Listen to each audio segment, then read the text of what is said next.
हमारी जागृति रहे, इसका उपाय नाम जी है जपी जागृति जोगी। नाम जी है जपी जागृति जोगी। वीरति विरंची प्रपंच वियोगी। वीरति विरंची प्रपंच वियोगी। और इसी प्रकार ब्रह्म सुख है अनुभव ही अनूपा अकथ अनामय नाम न रूपा। जब इस प्रकार प्रपंच में रहते हुए भी संत महापुरुष ब्रह्म सुख का अनुभव लेते हैं ना, दुनिया के बीच रहकर भी, गृहस्थी ना भी हो लेकिन जगत के बीच में है, वो भी तो प्रपंच के बीच में है। पंच तत्व के शरीर में रहना भी तो प्रपंच में रहना है, और उसमें रहकर भी नाम जप व्यक्ति को जागरूक रखता है। जब कभी असंतुलन होता है तो नाम सावधान करता है, और इसलिए नाम और रूप अकथ हैं।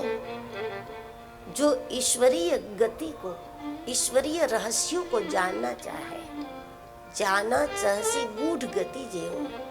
गूढ़ गति क्या है? शरीर छूटने के बाद आत्मा का क्या रूप होता है, शरीर छूटने के बाद आत्मा किस प्रकार गति करती है, ऊपर जाती है, दाएं जाती है, बाएं जाती है, उसको दिखता है, नहीं दिखता है।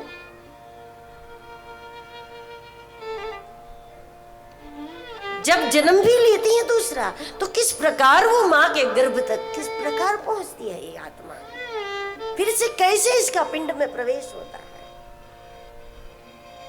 ये भी सारी गूढ़ गति है। वैसे तो जब तक मरेंगे नहीं तब तक ये पता ही नहीं चलता ना, गति कैसे होगी, किस दिशा में होगी, हमें दिखेगा या नहीं दिखेगा। जब तक मरेंगे नहीं तब तक पता नहीं चलता, लेकिन पता नहीं चलता तो मृत्यु डराती है। इसलिए मरने के पहले ही इसका पता चल जाए, इसका उपाय ईश्वर का नाम है।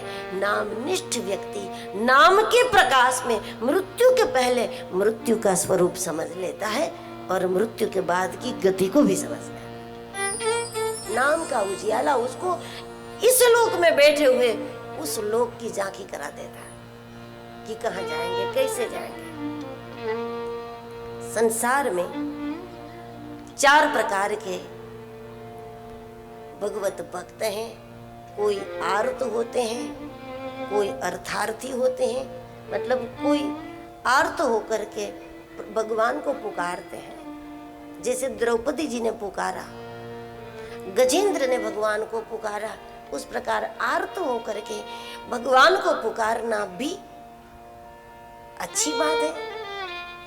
वो भजन ज्ञानियों वाला नहीं हो जाता, लेकिन कुछ न करे इससे तो अच्छा है कि चलो दुख के समय में संसार के पास आशा करो, दुख से मुक्त होने के लिए संसार की आशा करो, इससे तो अच्छा है कि प्रभु की आशा करें। सर्वोच्च भजन नहीं कहते उसको, ज्ञानी प्रभु ही विशेष प्यारा। ज्ञानी में सब कुछ होता है, वो केवल दुख में नहीं पुकारता, वो सुख के लिए नहीं पुकारता, वो भोग की कामना से भगवान को नहीं पुकारता। उसको पता है कि मैं उसी का छोटा रूप हूं और भजन करूंगा तो बड़ा होकर वो ही बनने वाला हो, ये समझकर वो भजन करता है। कोई अर्थार्थी भक्त होते हैं, भगवान से उन्हें कुछ प्राप्त करना है, अच्छी बात तो नहीं मानी जाती। भगवान के पास घर मांगना, बेटा मांगना, बेटी मांगना, पैसा मांगना अच्छी बात तो नहीं मानी जाती, लेकिन तब वो भी अच्छा लगता है कि दुनिया से मांगे, इससे तो अच्छा है कि श्री हरि से मांगे, लक्ष्मीपति से मांगे। लेकिन केवल भगवान से मांगोगे तो इच्छाएं बढ़ती जाएगी।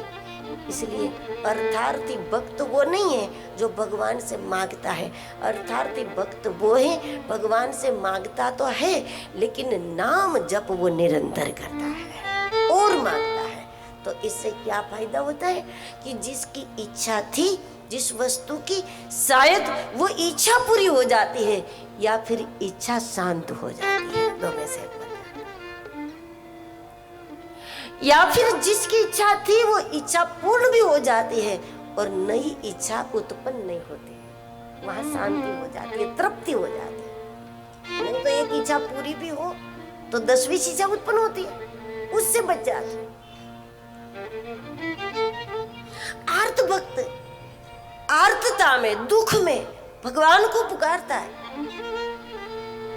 तो केवल दुख के समय भगवान को पुकारना कोई अच्छी बात तो नहीं है,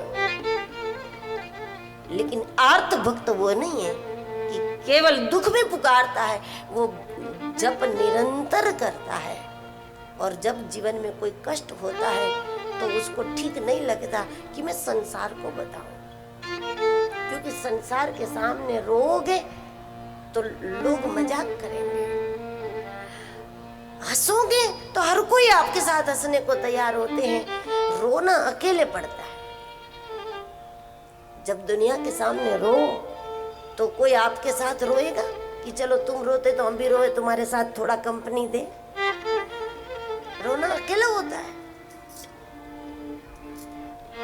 हंसोगे तो हर कोई हंसेगा साथ में, रोना अकेला होता है।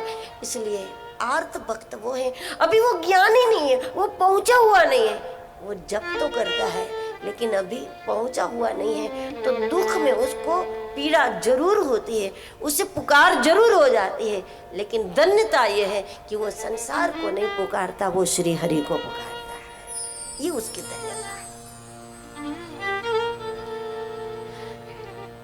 तो कोई आर्त है, कोई अर्थार्थी है, कोई जिज्ञासु है कि भगवान के रहस्य को जानने के लिए वो भगवान नाम का जप करता है और रहस्यों का खोज भी करता है, रहस्यों पर चिंतन भी करता है, रहस्यों को समझने के लिए बहुत सारे ग्रंथों का अध्ययन भी करता है। लेकिन केवल ये नहीं करता, नाम जप वो भरपूर करता है। तो ग्रंथों से, चिंतन से, श्रवण आदि से बहुत सारे रहस्य उसको यहीं बैठे प्राप्त हो जाता है। क्योंकि पृथ्वी का आकार क्या है, पृथ्वी से आकाश की दूरी कितनी है, पृथ्वी से नक्षत्रों की दूरी कितनी है, पृथ्वी से सूर्य कितनी दूरी पर है, चंद्र कितनी दूरी पर है, वो हमारे महापुरुषों ने बिना एक अक्षर पढ़े पृथ्वी पर बैठे बैठे हमारे ऋषियों ने बता दिया कि इतनी दूरी पर है। और जब वैज्ञानिकों अरबों खरबों खर्च करके वहां जा करके देखा और तब बताया कि हाँ सही में इतनी दूरी पर है, इतनी दूरी पर है।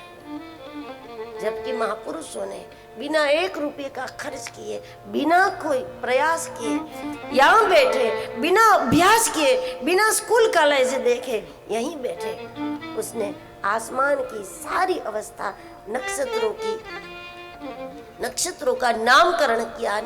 एक ग्रह से, एक नक्षत्र से दूसरे के बीच के अंतराल जगत को बताया, प्रत्येक नक्षत्र का जगत पर किस किस प्रकार के प्रभाव है वो बताया। और आज वही प्रभाव हम उस नक्षत्र में पृथ्वी पर देख रहे हैं। उसके लिए उनको जाना नहीं पड़ा होता, यहाँ बैठे बता दिया कैसे। जाना चाहसी